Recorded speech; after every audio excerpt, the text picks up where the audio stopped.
ये कहानी है सीमा और कविता की। सीमा शहर में रहने वाली एक पढ़ी लिखी गृहिणी है। उसका पति एक बड़ा बिजनेसमैन है। सीमा का एक ही बेटा है, सूरज। उसका घर सभी सुख सुविधाओं से संपन्न है। दूसरी तरफ कविता गांव में रहने वाली एक कम पढ़ी लिखी एक साधारण औरत है। उसका पति मेहनत मजदूरी करने वाला आदमी है। उसका भी एक ही बेटा है, पंकज। पंकज को पढ़ाई का बहुत शौक है, पर कविता अपनी कमजोर आर्थिक स्थिति के कारण उसके स्कूल का खर्चा उठा नहीं पाती। गांव में कम साधन होने की वजह से कविता और उसके पति को कभी काम मिल पाता और कभी 2 वक्त की रोटी के लिए भी ये लोग तरस जाते। आखिरकार काम की तलाश में कविता का परिवार शहर आ गया। एक दिन सीमा बाजार से सामान खरीदने गई।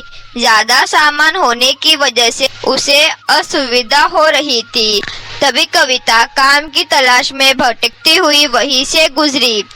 सीमा को परेशान देख उसके पास जाकर बोली, सुनिए, आपको परेशानी हो रही है। अगर आप बुरा ना माने तो क्या मैं आपका सामान उठा लूं? सीमा झट से मान गई। घर पहुंचकर सीमा ने जब कविता को कुछ पैसे देने चाहे तो कविता ने हाथ जोड़ते हुए कहा, मेम साहब, मुझे पैसे नहीं चाहिए। अगर हो सके तो थोड़ा बहुत काम दिला दीजिए, बड़ी मेहरबानी होगी आपकी। सीमा एकदम से खुश हो गई। असल में उसे एक अच्छी काम वाली बाई की तलाश थी। कविता की बात सुनकर सीमा ने उसे अपने घर पर काम पर रख लिया। ऐसे ही दिन बीतने लगे। सीमा जो भी घर में बासा या फिर बचा हुआ खाना होता उसे वो कविता को खाने के लिए दे देती। कविता के लिए ये सब किसी दावत से कम नहीं था।